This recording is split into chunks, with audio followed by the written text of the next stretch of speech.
For this week, we'll talk about arithmetic sequence.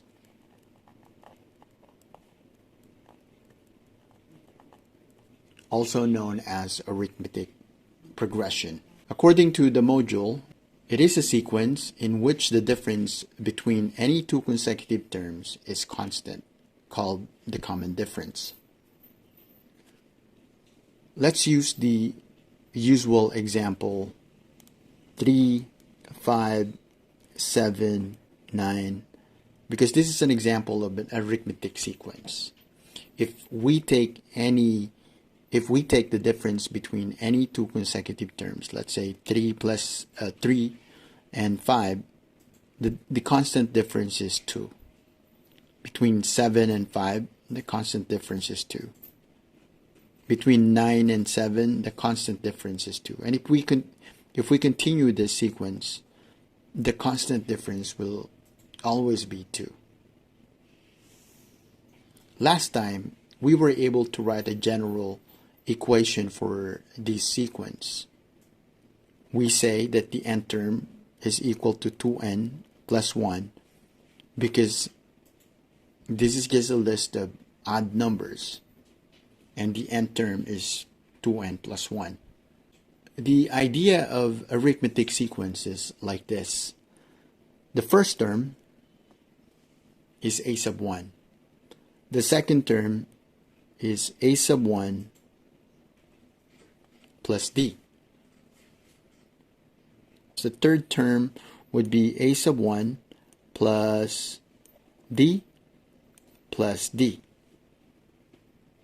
The fourth term would be a sub 1 plus d plus d plus d, and we can continue this to the n term.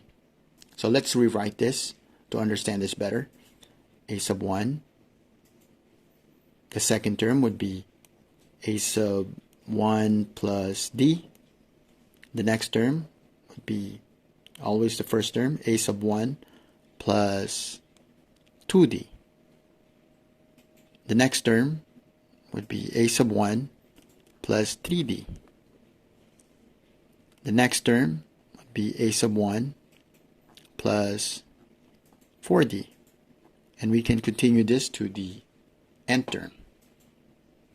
Do you see any pattern here? This is our first term, which is a sub 1. This is our a sub 2, a sub 3, a sub 4, a sub 5. What's going to be our a sub n?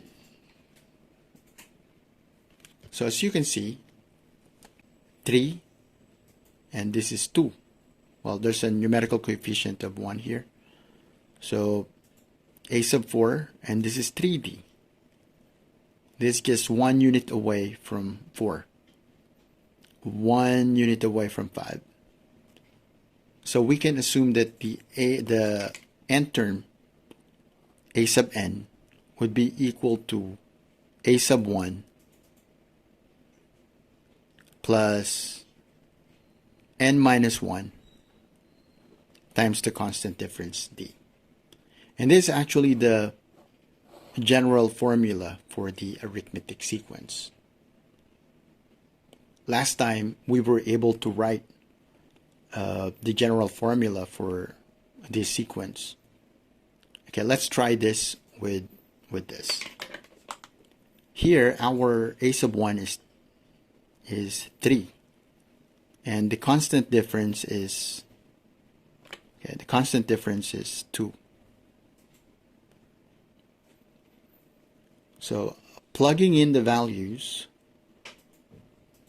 a sub n is equal to a sub 1, which is 3, plus n minus 1 times d, which is 2. A sub n is equal to 3.